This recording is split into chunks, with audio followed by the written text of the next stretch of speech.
Welcome to StoryRealm, where immersive fantasy stories come to life. Today's story is SSS Awakening. I can class change at will.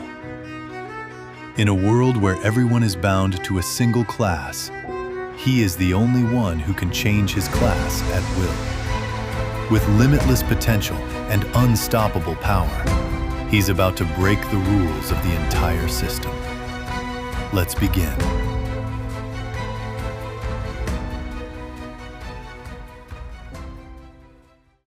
Chapter 4: Forming a Team.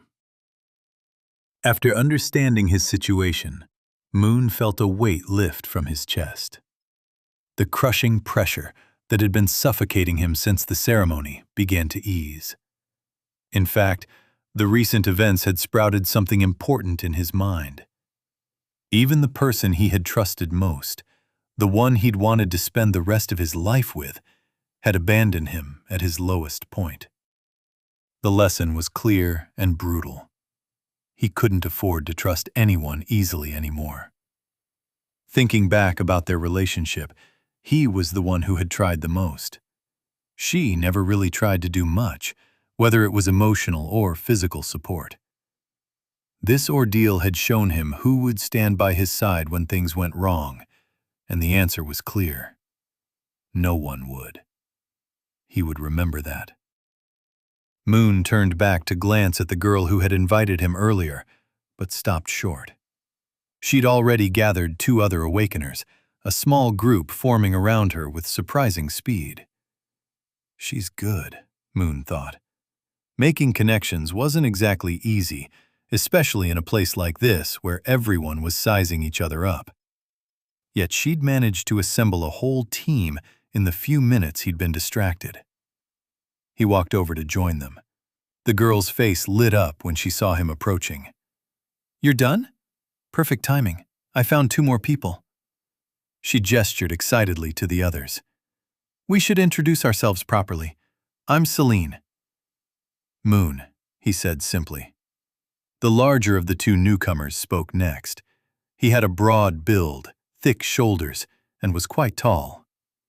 "John, tank class. Nothing fancy, just the basics." The other was a tall, blonde woman, nearly matching Moon's height at around 1.8 meters. She carried herself with a certain poise, her eyes sharp and assessing. "Hey, I'm Alara. My class is an archer." Celine practically bounced on her heels. "What's your class, Moon? Mine is water mage." Moon didn't hesitate. "I'm a water mage." When he heard Celine, Moon had made a decision. He'd copy her class. The reasoning was straightforward. As a mage, he wouldn't need to worry about equipment. No arrows to buy or maintain like Alara would need. No heavy armor or weapons like John. Just mana, which his status showed he had 15 points of, slightly above the human average. More importantly, mages stayed in the back line. He could position himself near Celine, observe how she used her skills, and learn from her technique while maintaining relative safety. And something about her suggested she wasn't simple. Not at all. The way she'd approached him, gathered the others, the confidence beneath her nervous energy. "Oh!" Celine's eyes widened with delight. "Another water mage! That's amazing! Do you have the same skills as—" "Why are they all gathering over there?" Moon cut in smoothly, gesturing toward a section of the hall where a large crowd was forming. Celine's attention shifted immediately, following his gesture.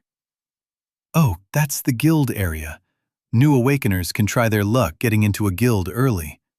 If you have a desirable class, healers, mages, stuff like that, some guilds will offer initial support. Resources, guidance, that kind of thing." "I see," Moon said. He studied the crowd for a moment. People pressed together, voices raised as they tried to catch the attention of guild representatives. The energy there was desperate, competitive. Everyone was trying to prove their worth, to secure an advantage that would help them survive longer. Neither John nor Alara seemed interested in joining the throng. John crossed his arms, content to observe from a distance. Ilara's expression remained neutral, unbothered by the opportunity. Celine tilted her head. "None of you want to try?" "Guilds come with obligations," Ilara said simply. "I'd rather see what the first sanctuary is like before I commit to anything." John nodded his agreement. "Same. Rather figure things out on our own first."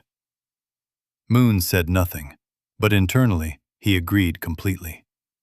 The last thing he needed was being tied to a guild, a weak one at that. Better to stay independent, at least until he understood exactly what he was capable of. Celine considered this for a moment, then shrugged. "Fair enough. I just thought I'd ask. So, should we figure out what we're doing next? I heard there are basic training grounds where we can practice and get used to our abilities before venturing outside the base." The basic training ground was located inside the base itself. One of the primary benefits of having fortified bases was that stronger awakeners could capture and transport beasts back for weaker ones to practice against. Of course, this service wasn't cheap, and it benefited both parties. The strong earned money, and the weak gained crucial early experience. These training grounds allowed new awakeners to hunt contained beasts, gaining lives and experience in a controlled environment. With enough effort, you might accumulate enough experience to reach level 2 and earn additional stat points before venturing into the real dangers outside the walls. Moon had been saving money specifically for this. Getting an extra life and more stats before leaving the base wasn't just smart, it was potentially life-saving. Money could be earned back later by hunting beasts and selling equipment. But lives? Once you died, that was it. There were no second chances. "I'm in," Moon said. The others didn't object. They seemed agreeable, almost eager, so the group made their way through the base's stone corridors toward the training grounds. The entrance wasn't packed. Not many could afford the fee, especially fresh arrivals who'd spent their savings just trying to survive the outside world. Moon had been fortunate to have money saved from his part-time work, combined with the modest fund he received as an orphan.